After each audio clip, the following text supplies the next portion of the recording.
नमस्कार, आपके साथ मैं हूं साक्षी जोशी। सत्यमेव जयते में आज उस सबसे बड़े झूठ के बारे में सत्य हम बताएंगे जो इस बीच में इस पूरे साल हमने सबसे ज्यादा एक कम्युनिटी के साथ किया है, देश के मुसलमानों के साथ। क्योंकि तबलीगी जमात को हमने लगातार जिहादी कह के, आतंकवादी कह के, पाकिस्तान परस्त होकर कह के, गद्दार कह के, कोरोना जिहादी कह के, कोरोना को फैलाने वाला कह के हमने देश के मुसलमानों को भी इतना डिमोनाइज कर दिया कि उन लोगों के लिए उस दौर में और बल्कि आज भी सड़क पर निकलना कितना मुश्किल कर दिया गया इस देश के अंदर। कभी सोचा इस बारे में? थोड़ा भी अगर थोड़ी सी भी शर्म हम सब लोगों में होगी ना तो हम कान पकड़ के कम से कम माफी जरूर मांगेंगे। आपने किया या नहीं किया, हमने किया या नहीं किया, लेकिन अगर उसका पार्ट भी थे, उसको होता हुआ भी हमने देखा है, तो हम सब इसमें शामिल हैं। कैसे? सबसे पहले तो मैं आपको यह बता दूं कि किन किन न्यूज चैनलों को, किन किन अखबारों को माफी मांगने की जरूरत है ना। ये थोड़ा सा काम हम आसान कर देते हैं आज। वो इसलिए कर देते हैं क्योंकि हम तब से कह रहे हैं कि कोर्ट के वर्डिक्ट के बाद अब इन सबको माफी मांगनी चाहिए, न्यूज चैनल्स को माफी मांगनी चाहिए। लेकिन कौन है ये लोग? आज इनको जरा बेनकाब कर ही देते हैं, इनका एक एक करके चेहरा दिखा देते हैं आप।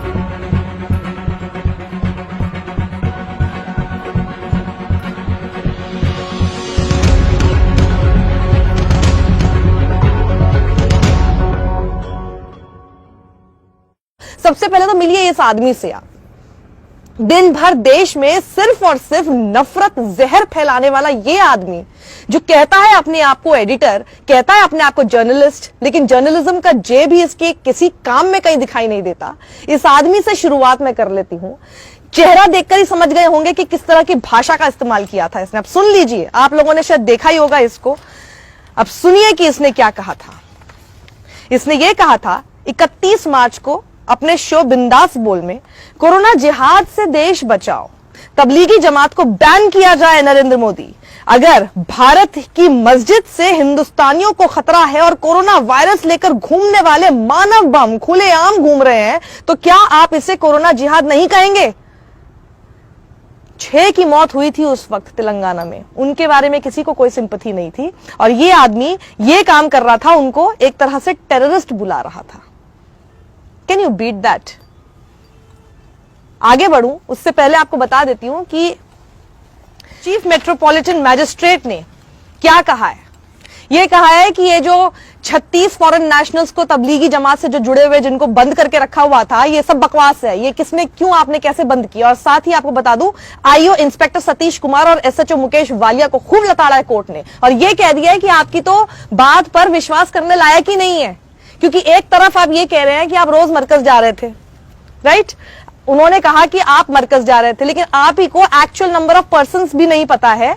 अगर आप रोज मरकज जा रहे थे तो आपको एक्चुअल नंबर ऑफ पर्सन्स पता होना चाहिए था, लेकिन आप झूठ बोल रहे हैं कि आप रोज मरकज जाते थे। और अगर आप झूठ बोल रहे हैं आप मरकज जा रहे हैं, तो आप उन लोगों की पहचान कैसे कर सकते हैं?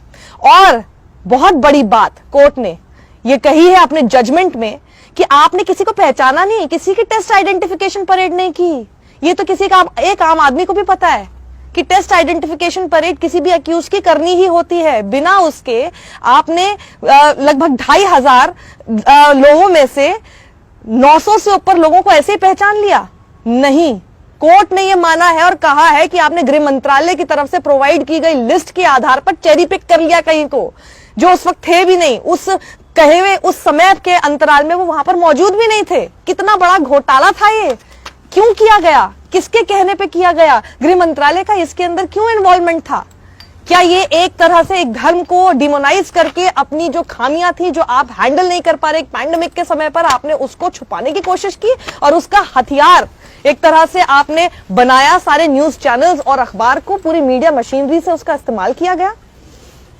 अब देखिए दूसरा शख्स, इंडिया टीवी ने एक स्पिटिंग के ऊपर स्टोरी चलाई थी और ये कहा था, वीडियो चलाया कि ये एक एंटीडोट की तरह काम करेगा कोरोना वायरस का। ये कोई मौलाना था जिसका वीडियो उन्होंने रिपीट मोड में और खूब यूट्यूब वगैरह पे डाला। इन्होंने ऐसे करके चलाया। अब आपको बताते, न्यूज ऑल्ट न्यूज ने एक फैक्ट चेक किया, जो कि एक यूट्यूब चैनल है IRC टीवी, जिसने 2017 में ये वीडियो डाला था। ये मौलाना का नाम है फैज सईद और ये बता रहे हैं 2017 में याद रखिएगा, तब कोई कोरोना नहीं था। तो ये तब अगर वीडियो बनाया गया था, वो ये कह रहे हैं बेसिकली एक जेस्चर था, स्पिटिंग, थूकना एक जेस्चर के तौर पे था, असली में थूकना नहीं। वो बेसिकली वो ये होता है कि वो एक इस तरह की प्रीचिंग दे रहे थे कि अगर अंदर कोई इविल थॉट्स आती हैं, शैतान आपके अंदर घर करने लगता है, आपको ऐसा फील होने लगता है, तो उसमें सबसे अच्छा तरीका है कि उस वक्त आप एक जेस्चर के तौर पर साइड में से थूक दे, तो उससे क्या होता है कि वो शैतान निकल जाता है। जैसे हम कभी किसी को नजर लगते हैं, हम नहीं कहते थू थू थू थू थू, बिल्कुल कहने वाली बात वो जेस्चर जैसी है। उसको इन्होंने इस तरह से पोर्ट्रे किया। सोचिए, ये हमारे देश के न्यूज चैनल है, ये हमारे देश का जर्नलिज्म है। बताइए, तीसरा number TV9 Bharatvarsh. TV9 Bharatvarsh ने एक वायरल वीडियो चलाया था मुस्लिम वेंडर का, आपको याद होगा, जो कि अपने अंगूठे को उस वक्त लिक कर रहा था और फ्रूट्स बेच रहा था। इस तरह का एक वीडियो आया था और ये कहा गया था कि ये कोरोना अपराधी है और ये जानबूझकर ऐसा कर रहा है, बिना ये सब चीजें देखे कि आपने ये देखा भी कि ये कब का वीडियो है। कोई भी कुछ भी व्हाट्सएप पे वायरल आ जाता है, सब व्हाट्सएप यूनिवर्सिटी के छात्र बने हुए हैं। मध्य प्रदेश की सरकार ने, मध्य प्रदेश की पुलिस ने वहां पर FIR भी कर दी उस आदमी के खिलाफ जिसका नाम शेरू खान था। पता चला कि ये वीडियो तो फरवरी का है। फरवरी में तो हमारा देश भी पैंडेमिक से नहीं लड़ रहा था, ये तब का है। लेकिन उस वेंडर को जरूर पता है कि कोरोना कैसे फैलाना है। ये इनका हाल है। चौथी जिसने गलती की और जिसको अब माफी मांगनी चाहिए, दोबारा से सुरेश चौहान के आ गए। उसी शाम को, जो मैंने आपको पहले बताया, उस दिन उन्होंने कोरोना जिहाद के नाम से शो चला दिया। अब देखिए, जी न्यूज का ताल ठोक के, बड़ी ताल ठोकते हैं ये। इन्होंने वसीम रिजवी को बिठा लिया, जो कि चेयरमैन है यूपी शिया वक्फ बोर्ड के, जो पता है सबको कि बीजेपी की लाइन बोलते हैं। उन्होंने वहां आके बिना किसी सबूत के आके क्या क्लेम कर दिया, क्या दावा कर दिया कि कोविड-19 हैड बीन डेवलप्ड अमंग तबलीगीज। कोविड-19 जो है उसको डेवलप किया गया है तबलीगियों के बीच में, and they had sent out across India, और इनको भारत में भेजा गया है कि इनको कोरोना वायरस हुआ और उसके बाद इनको जानबूझकर भारत में भेजा गया है ताकि इस देश में ज्यादा से ज्यादा मौतें कराई जा सके। ये बिना किसी तथ्य के आधार पे इन्होंने ये बात क्लेम कर दी और ये सब लोगों ने उठा ली, और इसी के नाम पर आप लोगों को दिन भर भड़काया गया, बरगलाया गया। क्या दिल्ली को इटली बनाने की साजिश जी न्यूज ने चलाया? ये क्या दिल्ली को इटली बनाने की साजिश? क्या देश में कम्युनिटी ट्रांसमिशन की साजिश रची जा रही है?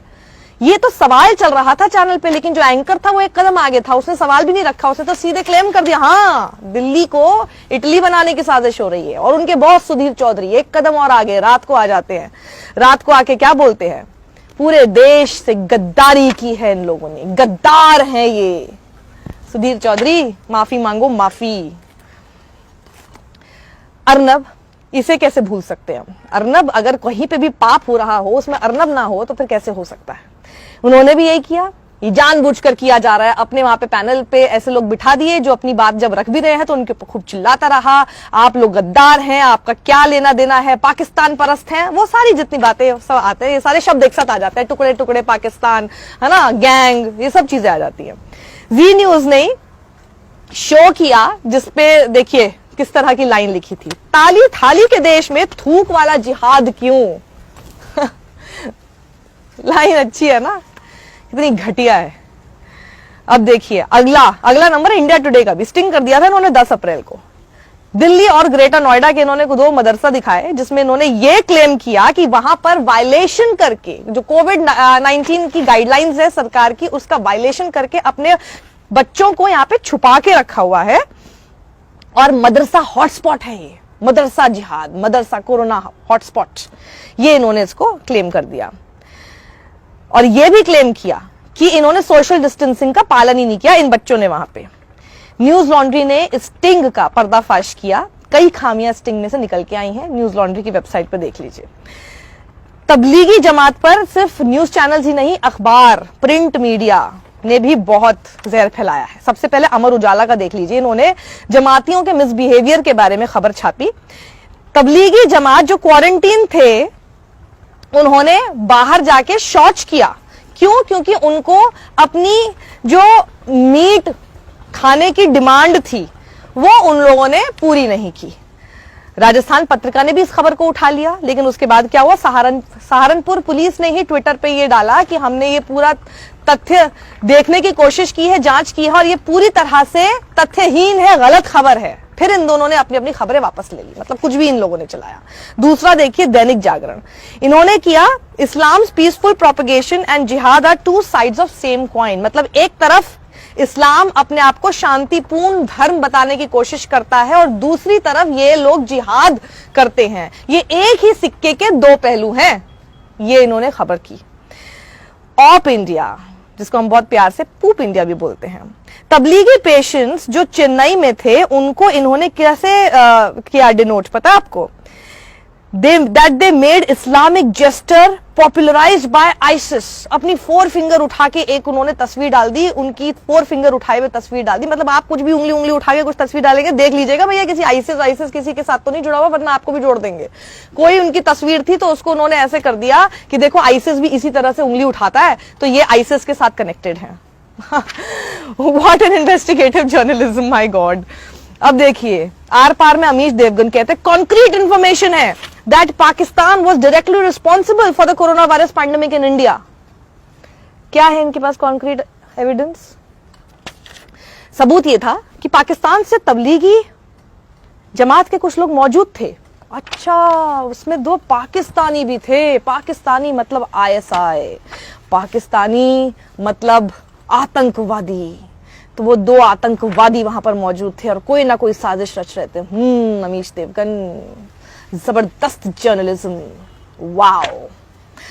तो अब ये देखिए, वैसे तो लिस्ट बहुत लंबी है, मैं थक गई हूं। अब आपको बताओ इस हमाम में सब नंगे हैं, सब कोई नाम ले लीजिए चैनल का, हर channel, ABP news, Republic Bharat, Republic TV, Zee news, Aaj Tak, India today, India TV, मैं कहां तक नाम लूं, सब इसमें शामिल हैं। लेकिन आज जब माफी मांगने की बारी आई है, सब जैसे अपना पाप करके कहीं साइड हो गए हैं, कहीं चले गए हैं और इनको कोई फर्क नहीं पड़ता, इनको कोई फर्क नहीं पड़ता। ये रात को वैसे ही सो रहे हैं, इनको कोई फर्क नहीं पड़ रहा। सबसे बड़ी चिंता की बात तो मेरे लिए ये है कि आपने इतनी बड़ी गलत खबर आपने दिखा दी। गलत ही खबर नहीं, आपने पूरा डिमोनाइज करके रख दिया लोगों को, एक धर्म के लोगों को। Just imagine if this happens with you और मी। I cannot actually imagine this कि आप घर से बाहर निकले, आपके कपड़ों, आपकी लुक को देखकर ही कोई आपके पहले तो धर्म को पहचाने और फिर आपको देखकर ये सोचे कि ये तो कोई वायरस लेकर फैल रहा है। उस समय पर सोशल मीडिया पे किस तरह की पोस्ट लोग लिखने लग गए थे, समझदार लोग तक लिखने लग गए थे, वो तक मानने लग गए थे कि खाने में थूक कर देते हैं। आप सोच सकते हैं how much we have demonized one community, how much. बचपन से लेके आज तक एक तो कोई आपका मुसलमान दोस्त होगा ना, एक तो कोई होगा जिसके घर पे कभी तो आप ईद पर गए होंगे, कोई तो होगा जिसने कभी तो आपको मीठी सेवइयां आपके घर पे भिजाई होंगी, या कोई तो होगा जो शायद आपकी माँ अपने घर पे दिवाली पर बुलाती होगी कि बेटा ईद पर मेरा बच्चा तुम्हारे घर आता है तो दिवाली पर तुम जरूर आना। कोई तो होगा जिसको शायद कभी राखी भी बांधी होगी, कोई तो होगा, उसी को याद कर लो। आपने उसके साथ बहुत बड़ा अपमान किया है। अगर आपके मन में थोड़ी सी भी शर्म है ना, आपने किया या नहीं किया, इसको ठीक कर सकते हैं तो करने की कोशिश कीजिए, वरना वो दिन बिल्कुल दूर नहीं है जैसे आज मुसलमानों के बाद अब सिखों के बारे में क्या क्या कहा जा रहा है। वो दिन दूर नहीं है जब आप भी उस फेहरिस्त में होंगे और उस वक्त, let me remind you once again, बहुत देर हो चुकी होगी, सॉरी, और उस वक्त मुझे आपसे कोई सिंपैथी भी नहीं होगी, बिल्कुल नहीं होगी, क्योंकि हम लगातार बताते रहे उस वक्त जागने का क्या फायदा जब आपके ऊपर बीती। उस वक्त जागिए ना जब दूसरे के साथ हो रहा है, तब हम कहेंगे ना कि हाँ कुछ तो है दम आपके अंदर। सोचिएगा इस बारे में जरूर। सत्यमेव जयते, like and subscribe, do share this. Thank you.